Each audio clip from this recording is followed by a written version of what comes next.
Imam Hussein by telling him, I will give you cash, you will be respected and honored at my court, you will have access to all amenities and royal, privileges.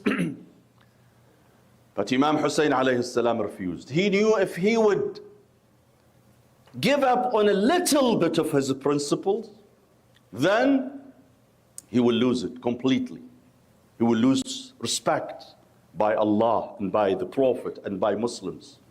That's why he never compromised. Let us learn one lesson from Imam Hussein this Ashura, my dear brothers and sisters. That when I am under some kind of pressure, my pressure, taking the pressure, should not reflect itself by me compromising over my faith. I saw a sister who was not wearing hijab. And after wearing hijab for so many years, I saw her, she's not wearing hijab. I said, sister, why are you not wearing hijab?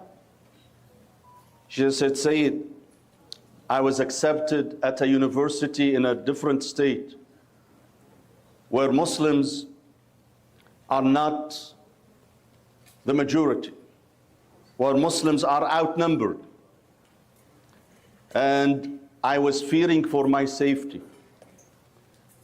My dear brothers and sisters, is it true that she was fearing for her safety?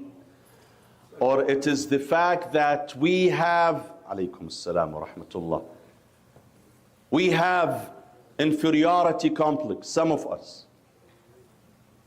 Why you should feel insecure in a country that is offering its protection for all citizens, whether Muslims or non-Muslims. Even if you're telling me it's true, then you don't have to move to another state. Stay in Michigan. You don't have to. No, I want to go to another state. I want to go to Nebraska. I want to go to Ohio. You don't have to. If this makes you compromise your faith, don't. Your faith comes first. Don't make your religion your scapegoat. Some people are willing to scapegoat their religion before anything else. They don't scapegoat their wealth, their comfort zone, their cash. They are willing, the first casualty in their life is their faith. Let me compromise over my faith. I gave another example. Someone opened a gas station in a different state, not here in Michigan. He says, Sayyid, if I don't sell liquor, nobody will come to my gas station. I have to sell liquor.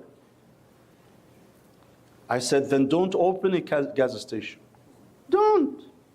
There are millions of people in this country who live comfortable life, they maintain good livelihood, and they don't depend on a gas station. If opening a gas station would lead you into selling liquor, then let's go, not go for it. Let go of it. No, I want to have a gas station. Why? Because my cousin has a 3 gas stations. I'm in a competition. He can't have more gas stations than me. My dear brothers and sisters, one lesson we learn from Imam Hussein alayhi salam is your principles are much more important than any other consideration in our life. It's more important than our businesses. It's more important than our comfort zone. Because Allah subhanahu wa ta'ala had promised in the Quran that I shall not let you go to paradise. أَحَسِبَ النَّاسُ أَن يُتْرَكُوا أَن يَقُولُوا آمَنَّا وَهُمْ لَا يُفْتَنُونَ. Do people think that I'm not going to put them in severe trials and tribulations before I send them to heaven? No. Going to paradise does not come from you praying 4 rak'ah a day or fasting 1 month a year. That's very easy. Everybody can do that. Hindus fast, Jews fast, Baha'is fast, Christians, everybody fast. They all pray. They also pray. But what makes you a strong Muslim is not only your prayer and your fasting. It makes you Muslim is when you stand up for your principle, when you defend your values, when you are willing to sacrifice. My dear brothers and sisters, sometimes I'm amazed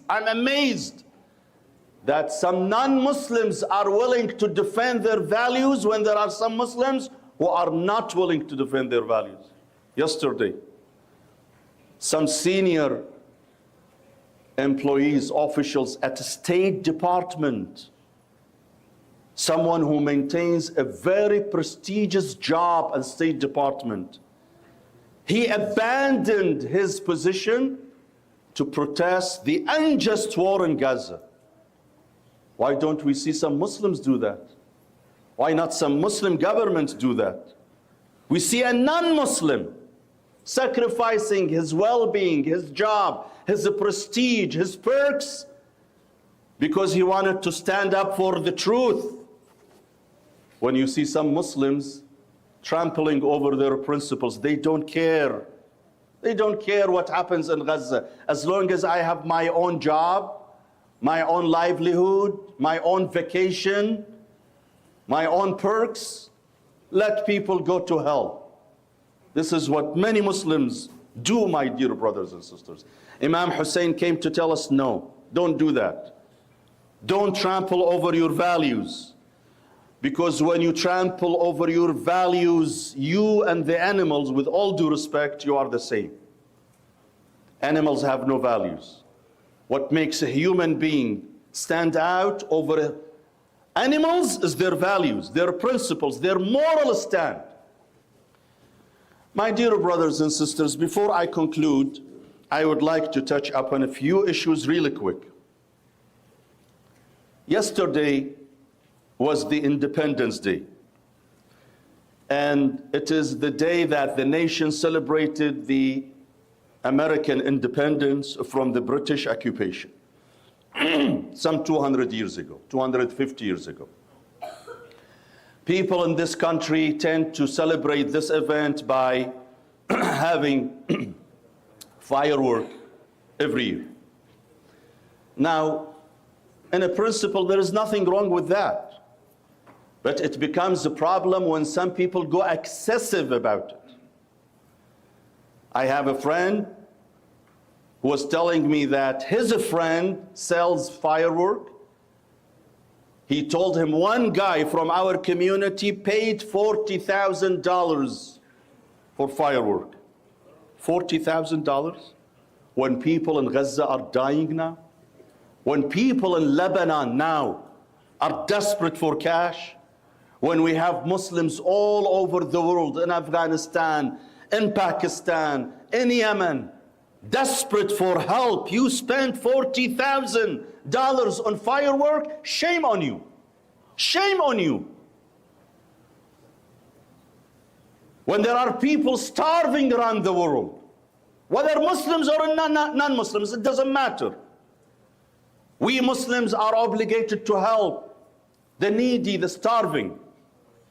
To pay $40,000, another guy paid $5,000. Why is that, my dear brothers and sisters? Why? Why we spend that much money? Your money is a gift from Allah to you, to do the right thing with it, to use it for your personal needs, and if you have extra, give it to others. Give it to others who are in need. I mentioned this story 2 years ago, my dear brothers and sisters. I was in India a few years ago when we went to the market and we saw people standing before a restaurant, some 40, 50 people standing randomly. I asked, what's wrong with those people? I was told that those people are waiting for the restaurant to close down so they can give them their leftover. I went to the owner of the restaurant. I asked him how much each meal costs. You will be surprised, my dear brothers and sisters. Each meal that feeds one individual costs 60 cents. With 60 cents, you can feed one hungry person in India. And you spend $40,000 on firework? What answer you have for Allah subhanahu wa ta'ala in the day of judgment? Allah will tell you, I have given you this wealth to do good with it, not to spend it on firework. Another comment I have, my dear brothers and sisters, that last week or the week before, we all witnessed a circus debate between two individuals who are running to become the president of the United States.